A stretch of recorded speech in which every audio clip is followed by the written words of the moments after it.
এবার metal presence কৃষি সংবাদ, সুজলা সুফলা।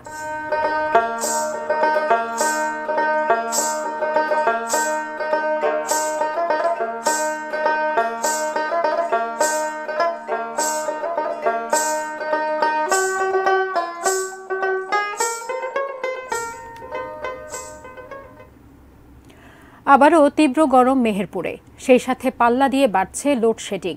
পর্যাপ্ত বৃষ্টি না হওয়ায় ঘন ঘন সেচ দিতে হচ্ছে জমিতে, ফলে উৎপাদন ব্যয় বাড়ছে বলে অভিযোগ কৃষকদের। উম্মে ফাতেমা রোজিনার তথ্য ছবিতে ডেস্ক রিপোর্ট।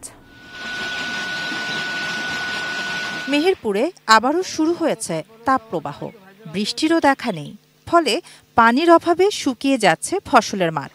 ঘন ঘন লোডশেডিংয়ে ব্যাহত হচ্ছে সেচ কাজ। দুশ্চিন্তায় কৃষকরা। ধান কাটা শেষ, এখন সেচ দিয়ে পরবর্তী ফসলের জন্য জমি তৈরি করবেন কৃষকরা। অনেকেই সবজি সহ অন্যান্য ফসলও আবাদ করছেন, কিন্তু লোডশেডিং এর কারণে পানি মিলছে না সেচ পাম্পগুলো থেকে। পাটের উপর বৃষ্টি দেয়, একটা জমি 1 বিঘে জমিতে আপনার পানি দিতে 800 টাকা নেয়, আমরা কটা সেচ দিতে পারবো? পানি না হলে আবাদ খুব একটা ভালো হচ্ছে না। কপি আছে, করলা আছে, কারিং থাকছে না, কারিং থাকতে অর্ধেক দেওয়া হচ্ছে, আবার অর্ধেক চলে যাচ্ছে কারিং।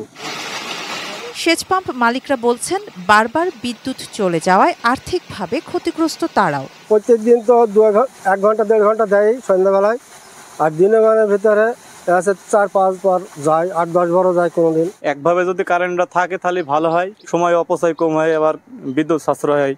তবে চাহিদা অনুযায়ী বিদ্যুৎ সরবরাহ হচ্ছে বলে দাবি পল্লী বিদ্যুতের। কর্মকর্তারা জানান ভোল্টেজ কম হওয়ার কারণে মাঝে মাঝে লোডশেডিং করতে হচ্ছে।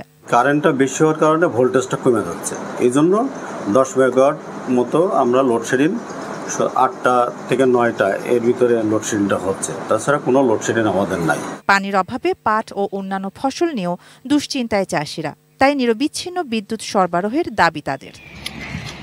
শাহানা জাহান, ডেস্ক রিপোর্ট, ATN নিউজ।